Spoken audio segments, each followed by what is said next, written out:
To Hollywood, I love him. He is absolutely, and I've been saying it all year, he's been one of my favorite players to watch. And the reason a lot of State fans hadn't checked out is because you have a guy like that where we just haven't had a back like him in a long time. Oh, man, here we go. It's that time. What's going on, Tar Heel Nation? Nathan and Alan here. We are your Hill Brothers, and it is the final scouting report of this 2025 UNC football campaign, and we know what time it is. It's that time to head up to Raleigh to face the NC State Wolfpack. We have Evan here from the Red and White podcast who's going to break us down a little bit about this NC State team.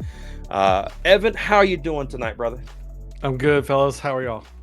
Doing really good, man. We're having ourselves a really good time over here, and it's that time of year. It's that time for this game, and I will say one thing: this game has not had an issue with entertainment over the last 5-6 or so years now. They've been good games. You know, I feel like back up in North Carolina, we have Duke last week, and that's been an emotional game over the last couple. I mean, down to the last second. And then we've had, especially last year's game, which we were at, which was Mac Brown's last. It comes down to the final second. These games they're taxing, man. They got us going back to back this year. They got us going back to back with this year, man. But I'll open it up for you, man, and let you have the floor.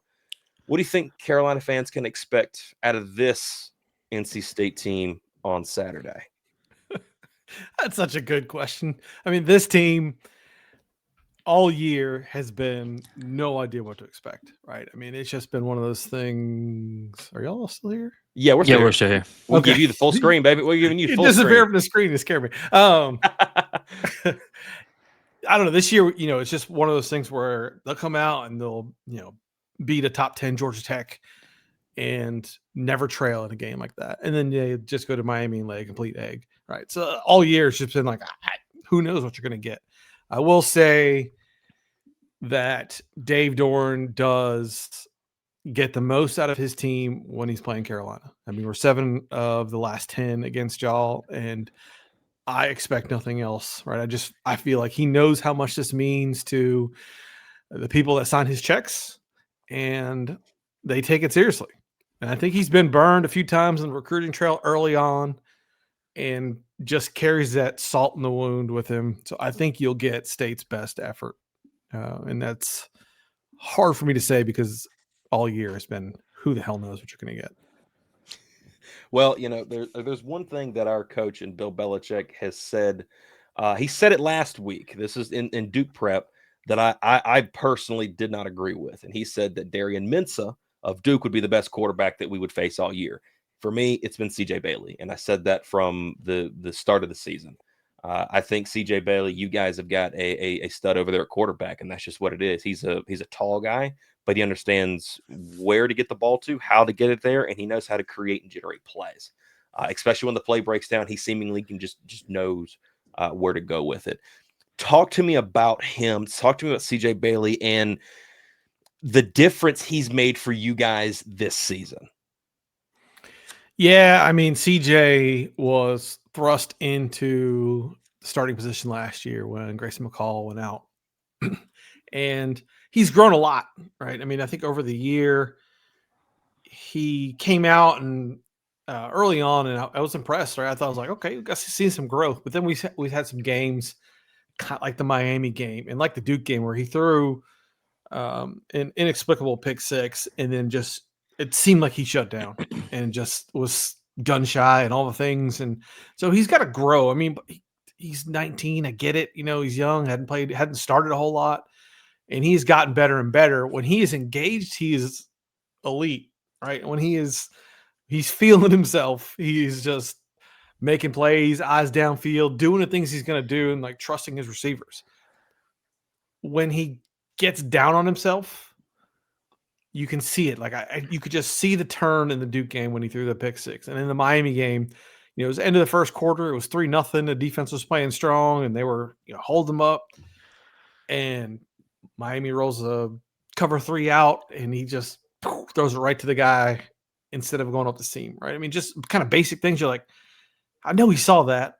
Like, so he's got some areas to improve, but I agree. He's super talented. He keeps his composure when he's, in a rhythm, and when Right. what he's getting, what he wants from, you know, the guys around him. I'm not trying to bash the kid too much, right? Because I understand he's only had, 15 starts at this point in his career. He's got a lot to learn. He's got a lot to grow into, but ultra talented kid. I'm glad he's on our side. And when he is engaged and firing on all cylinders, he's tough, man. And he's a difference maker. He's put on a lot of weight this year, so he's not as easy to bring down. So you've seen that in some of his scrambles. He's a little bit more confident while he's running. And more often than not, he's trusting his guys to make plays, and he's got enough skill position guys around him to make plays. So, I mean, CJ Bailey, I expect the best out of him. I will say he's had some real stinker of games, but those are probably they're not the norm, right? I expect to be, he'll probably throw for 300 and, 40 times a game or something like that. Like, I just expect that from him. And I don't know how many other teams can say that about their quarterback. So I feel pretty good about him. And I think he's growing a lot. So as he keeps getting better, assuming he sticks around, I think he's just going to keep getting better. Right.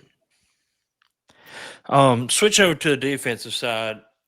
What's been the biggest difference in State's rushing defense, which ranks 59th, versus its passing defense, which ranks 136th? The defense stinks in general. Just being blunt, like they have somehow found a way to hold Virginia and Wake Forest, two very strong rushing teams this year, to their worst performances of the year. Right, Georgia Tech, same thing. Although there wasn't a whole lot of defense in that game. I think it starts up front, man. Like they don't get a ton of pressure on the quarterback. I was trying to pull the numbers beforehand because I knew you were going to ask me something like this, and they don't get a ton of sacks. And I just, that starts with the guys up front. We've transitioned from the 3-3-5 to whatever they're running now, more 4-2-5. But I don't know if we have the dudes up front to really make that difference. And I think it shows. It puts a lot of pressure on your secondary, which for us is very injury depleted at this point. Safeties are down. We're down a bunch of guys, down two of our starting linebackers. So it's not a whole lot of help there. And that's kind of where I feel that's where the difference is, right? If they're not getting pressure up front, it just puts the guys on the island out behind them. And, that's been the area for concern. And if you've seen teams that have had success against us, that's typically it, right? They're protecting their quarterback and giving him time to throw it downfield because they're going to have all day. We just don't get that many sacks. Well, I want to talk to you about a stud of a guy who punishes defenses all the time. And that's Hollywood Smothers, man. He is a guy that I have to say it. I enjoy watching this kid play, man. He's got 148 carries, 6 touchdowns, almost 1,000 yards on the season. What does he have, especially with CJ Bailey, that 1-2 punch, being able to throw the ball, but also being able to run the ball too with Hollywood. What does he allow this offense to do when you have such a dynamic 1-2 punch like that? I'll answer your question, but we have 14 sacks on the year. It's not a ton, right? Not a ton of TFLs. The line is just not very disruptive. Our leading sack getter has 2.5.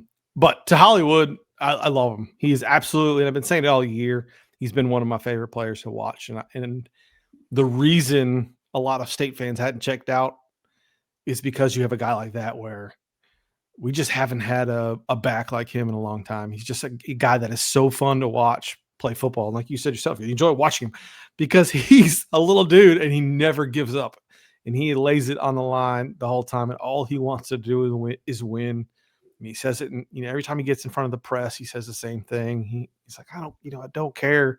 He's going to have 1,000 yards. He doesn't care about those things. He's like, I just want to win. And he does everything he can to try and win.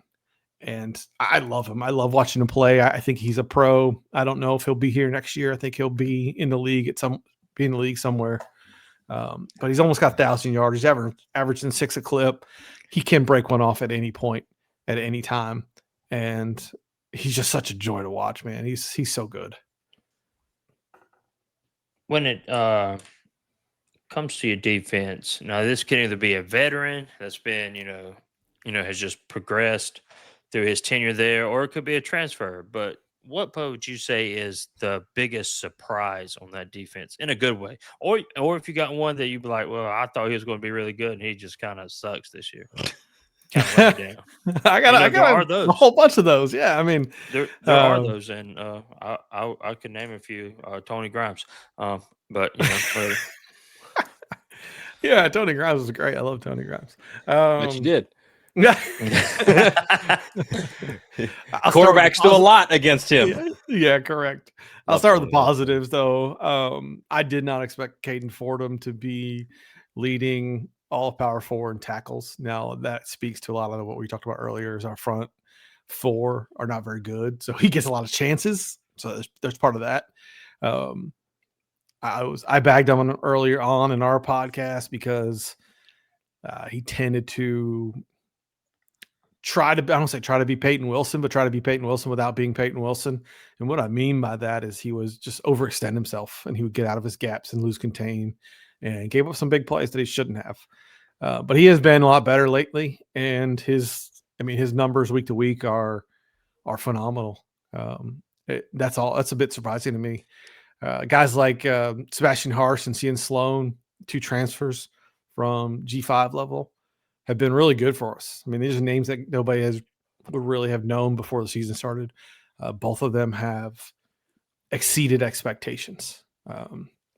I like the guy like AJ Richardson, who was really playing well early in the year, got hurt, right? So we're down a bunch of guys there. Sean Brown, another linebacker, got hurt. Safeties, same thing, are injured.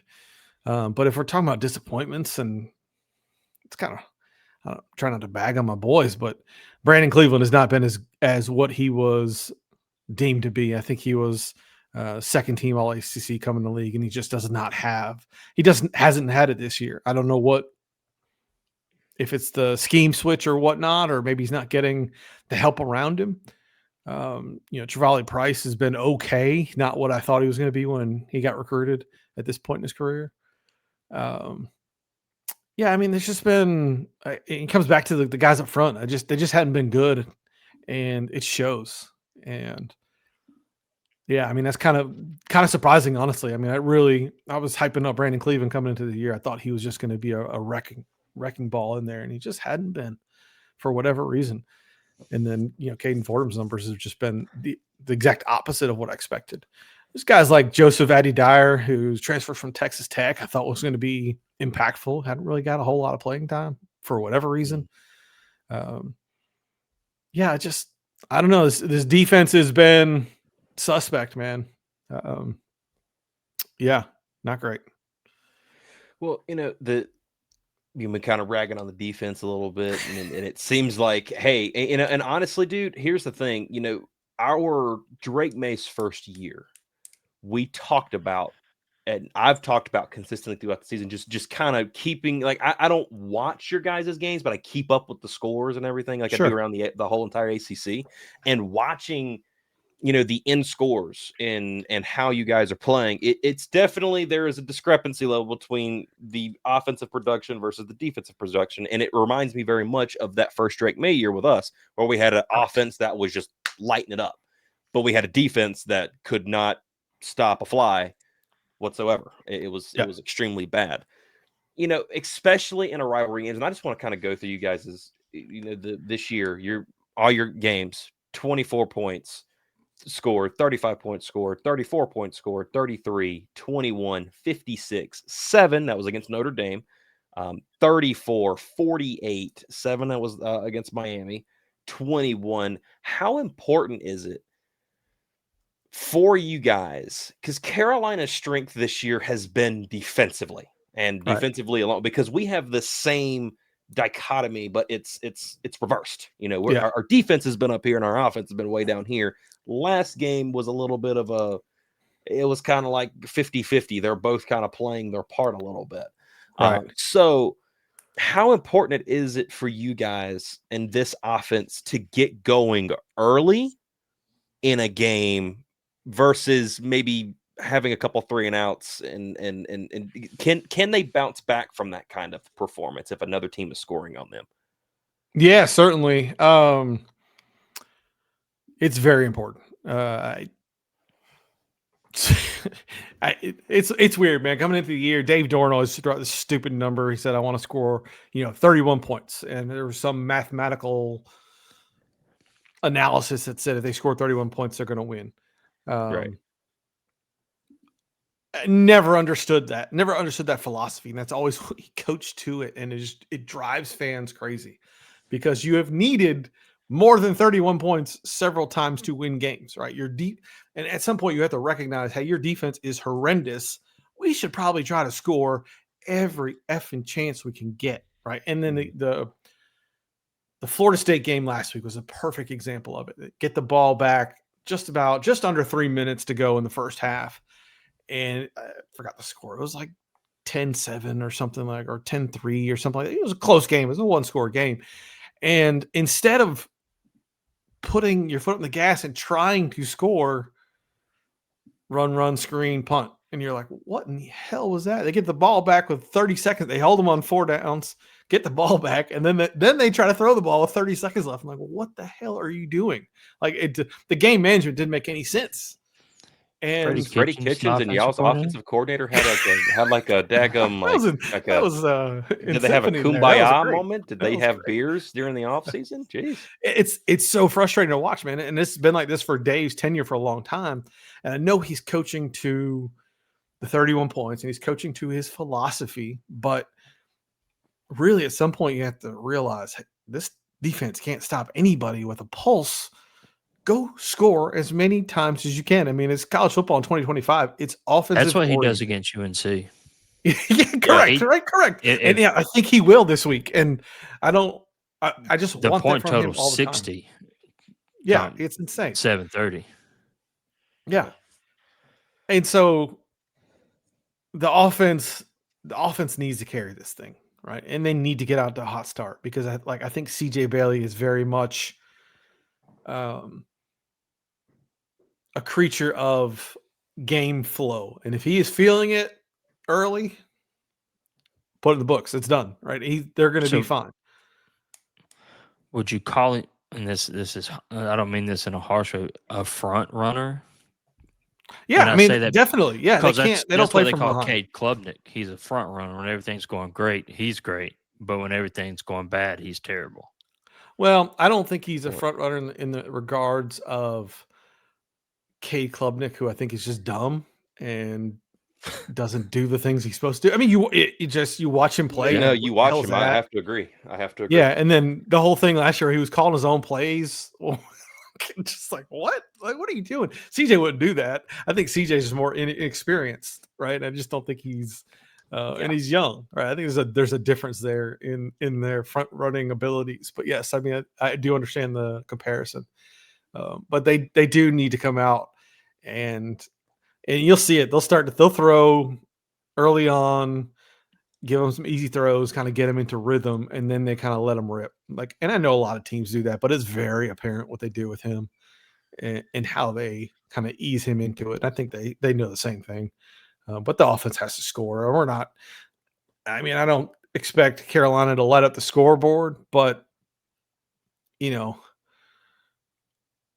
I think they can score enough in this game. I think there's enough vitriol that we'll get the best out of Carolina. We'll get a little bit more out of them, assuming they haven't quit, right? Because they're not bowl eligible. I think there's a lot of questions around that regard. So, how's the morale and whatnot around that place? I don't know. I will say that I am very curious to see after how we lost to Duke and how much of a heartbreaker that was.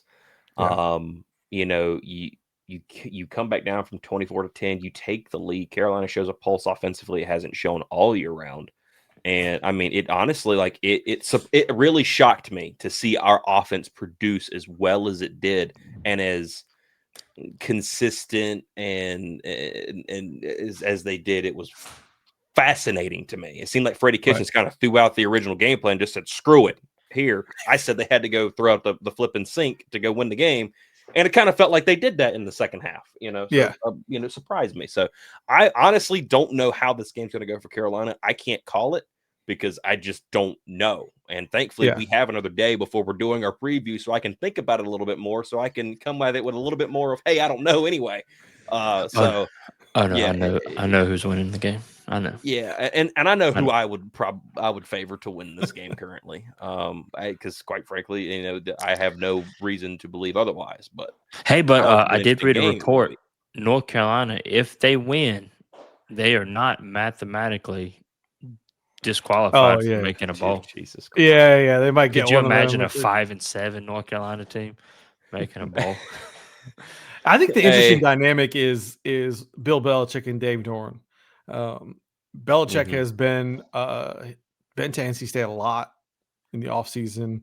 I know Dave and his staff had visited New England. So there's some familiarity there. And I'm just curious how that plays into it on both sides. All right. Is Dave right? Dave's not going to hate him like he hated Mac Brown or like he, or any of the guys before him, Fedora, any of those guys. Like he's not going to have that level of angst. Now, does the logo still probably inspires some saltiness from him? Probably. Yeah. But I think there's a relationship there between the two coaches that is maybe a mutual respect. So I'm just curious how that plays into it.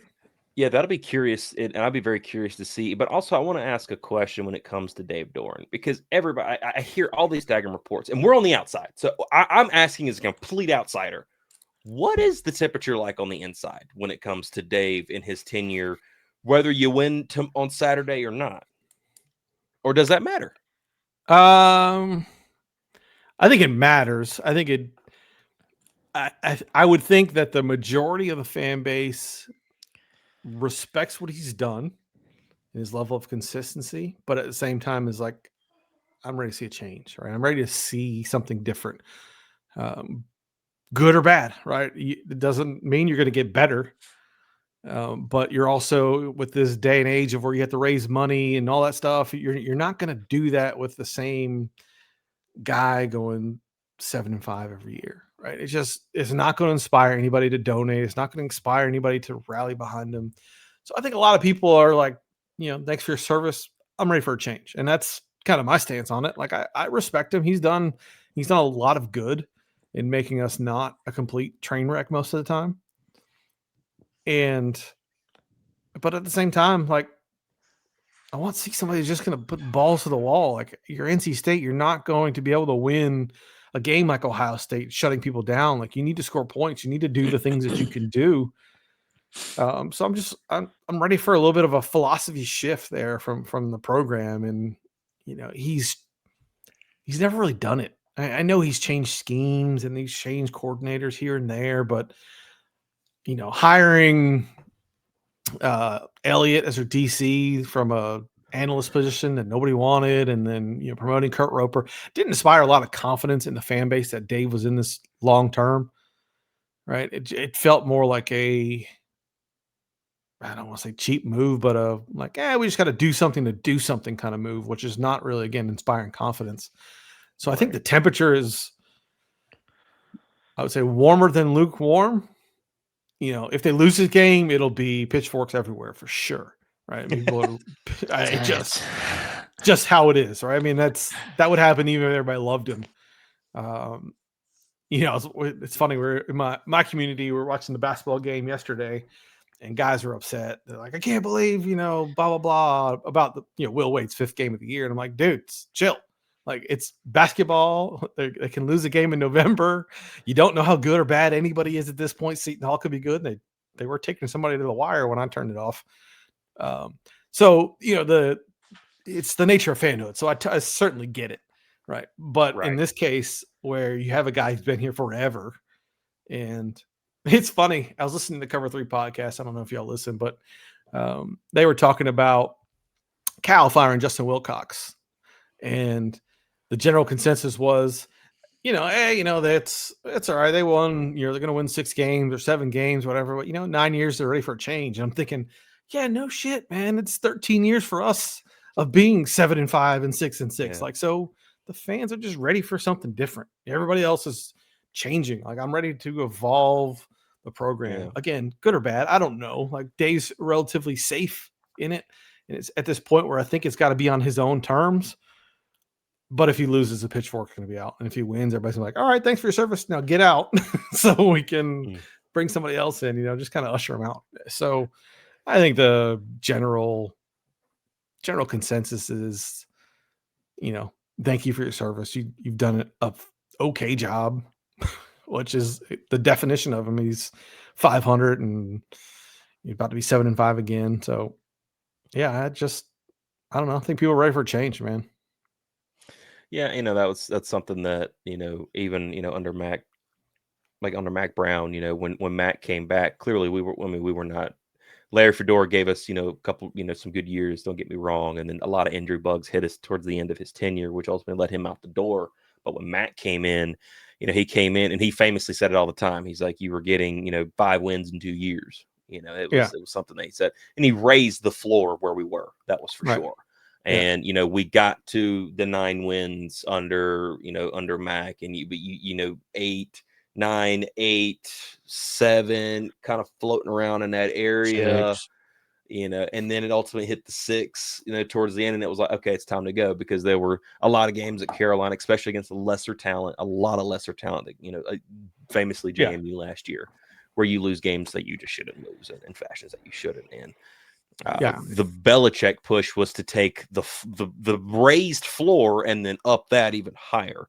And clearly, we don't know what the heck's going to be happening. Don't get me wrong, really good recruiting class coming in, but we are in that same kind of like Carolina, and I think all the schools. I mean, you look Duke's going all in right now.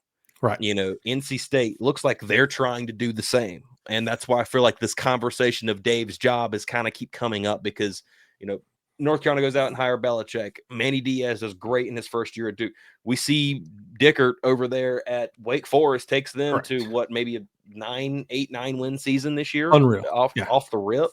So it feels like, Tobacco Road's starting to say, screw it. Yes, we're good at basketball and all these other baseball and all these other sports, but let's go hit the moneymaker.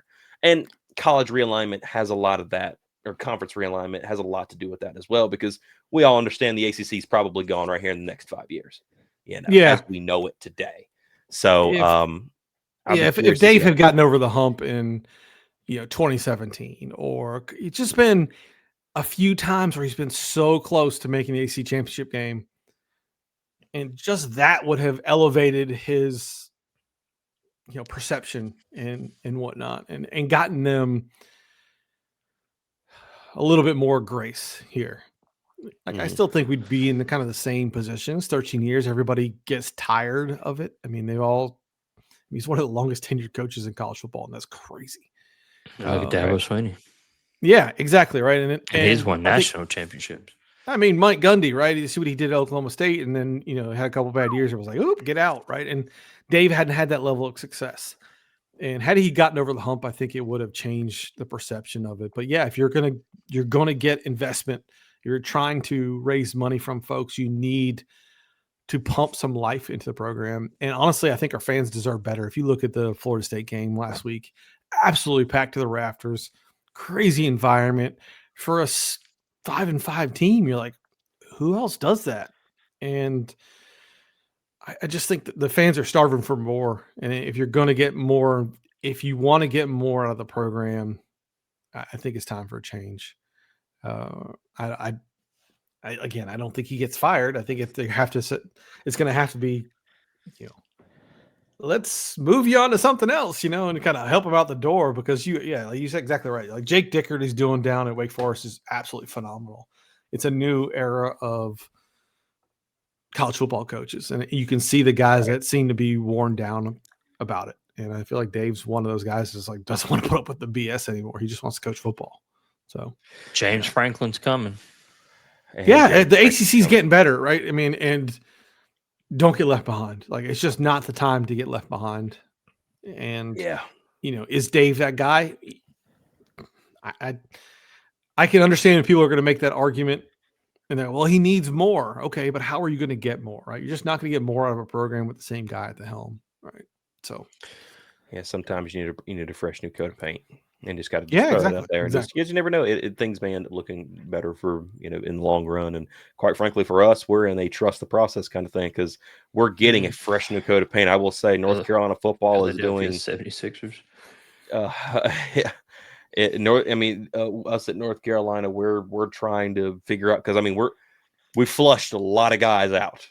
A lot of guys are pushed out by this organization right now. And now you bring in we're bringing in 40 recruits. We're basically going to have 70 brand new players again next year. So, there's a little bit of and for us, it's a culture shift. We need a culture shift, at Carolina. We don't you guys have a tough, gritty culture. We have not. And that's just the fact of the matter. And we have to develop that again. And how do you do it? Well, you got to flush out the Carolina way. So, and here we are. That's what we're in the middle of doing. So, yeah, I'm excited to see that. But I wanna end this with you like this. Two things. We've been having fun. We've been enjoying having a good banter back and forth. Tell me why this rivalry is so big, and what does this rivalry mean to you and NC State? Good question. I mean, it's the two largest universities in the state, right? I know Duke and Carolina basketball get all the attention, but historically, it's been NC State and Carolina, right? But until State neutered itself from the basketball court, and that kind of overflows to everything else, it was State and Carolina. When I was growing up, it was State and Carolina. Like the Duke game was important, but it's a State Carolina game, man. It's like it is this. You're going to work, you're going to see, the people you grew up with, or people you work with that are on the opposite side, and it means a lot more, right? You start to see the Duke people and the transplants from Jersey and wherever else, like it doesn't mean as much to them. Like, yeah, you want to beat Duke because it's Duke and they're historically good at basketball and you want to win that game, but when it comes down to everything else, there's more hatred in the State Carolina rivalry, and the players know it. Like everybody knows it, and we haven't held up our end of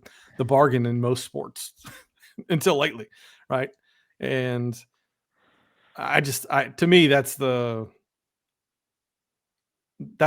rub of it. I just think there's so much, mutual hatred between the two fan bases, between the two programs. I mean, not even just the fan bases. Like Dave legit did not like Mac Brown or Fedora or those guys. Like he legit was salty with them all, and I think it went both ways, and the players felt it, and like everybody knew it. It just means a lot to them, and I think that's why they've been so successful in it. Beating Carolina saved Dave's job in 2016, I think it was, and I think he knows that level of importance for this game. And for me personally, it means a lot. Like I don't ever take it for granted because I've seen a terrible Carolina team come into Carter Finley, put a safety at quarterback and run for 1 billion yards and score 40 points on us. Like I've seen that game. Anything can happen in this game. I saw Tom O'Brien kick the Geo when he shouldn't have kicked the Geo. Like I all these things, like I don't take it for granted. Carolina might stink this year, but anything can happen in this game because I think it means so much to both sides. Now, what does Bill Belichick get that? I would be hard pressed to say yes, but I'm sure there's some players in there like, I know those guys. Like, I want to kick their ass. And I think it feels, I think it goes. I think it goes the same way, man. Jordan Shipp was in his post game press conference. It was like, I was expecting to have to fight after the game. Yeah. And then he goes on to say, he's like, I'm going to expect the same thing next week. We're probably going to fight sometime during the game. Yeah. Yeah. That's going to be key. That's going to be key. Which team keeps their composure is going to the most. I'll put it the most. Who keeps it the most? Because there's going to be flare-ups. There's going to be back and forth. But who keeps their composure the most? Yeah. It is going to be key because we saw that last game. I mean, Carolina lost their composure a few times against Duke, and they got baited into a few things. So that's going to be a big question, man. But when you go up there to NC State, and when you're going to Carter Finley, and it's game day for you guys, talk to me about some of the traditions that you guys do up there for each and every game. Something that maybe you wouldn't know unless you're just a guy that's just been a bunch. Oh, that's a tough question, man. We have I found mean, out some really cool traditions across the country doing this. It's really fun. like what? Give me one. Give me an example. What's been your favorite? Okay, so my favorite, oh, do I go with the first one just because it was just so wild and we always bring it up? I mean, you can, but man, I kind of like the frog horn at TCU. Oh, yeah. So when they score a touchdown, they set off this massive horn. We're talking like they put warnings up at how loud this thing is. The guy that we interviewed, JD Andrus, awesome guy. He talked about like he lives like 4 5 miles. miles away from the stadium and he can hear it loud as day, like clear as day. And like the tickets over there don't sell that well because it's like this massive horn goes off and they do like the Hypnotoad and this, that, and the Huh. other thing.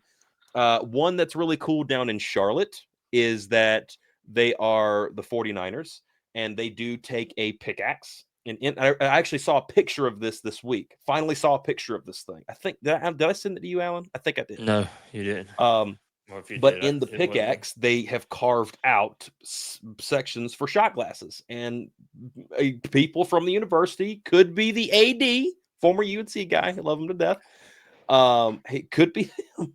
They will put the shots in the pickaxe and then in like a line, and there's like 3 or 4 people that do this. So, crazy stuff like that. You never know. Huh. Well, now I'm trying to Duke think. evidently plays the opposing team's fight song. I didn't know this. Duke plays the opposing team's fight song before every home game. And when they're at Wallace Wade, So stupid. they play the opposing team's fight song, which literally means Huh. at some point in time they're playing at the end of that "Go to Hell, Duke" in Wallace Wade, which is just I mean, blew my mind when they told me that. I could not yeah. believe it. I don't know, man. I'm trying to think of traditions. No, we have the obnoxious cannon, but I don't think that's very unique. I mean, we have the tea fetching dog. He's great. It's not Ripley Ripken anymore. Didn't the I one at mean, Arizona or Boise State just retire like today or something? I just saw the yeah, I post think that came so. out today. Damn, my community's gonna rip on me for this one. I can't think of a good one. Or No, how about this? What's your favorite thing at an NC State game during the game? Like for me, every time I go to Carolina, I always enjoy the entrance, like the football team's entrance when Oh, the yeah. video and the It's a little bit song lacking and then this the year. pyro goes off and everything. I love that. Yeah, I mean, that was great. My kids and I went to, was it last year or the year before? We were lucky enough to be in the tunnel when they ran out for one of the games, and smoke's coming down, and like just Yeah. it's legit next experience. The fireworks going off and everything like that. Like that stuff's so cool, man. Like they just do such a good game day atmosphere. Now that all the lights are LEDs, everybody's flashing them all the time. Like that stuff's really cool. I think, I don't know if Carolina does this, but State does this with a lot of their NIL folks. You can get sideline passes for different parts of the game, and Rams I Club. think that's always cool. And I was on the sideline in what year is this? 2023 when Carolina came, and we came back in the last 90 seconds, right?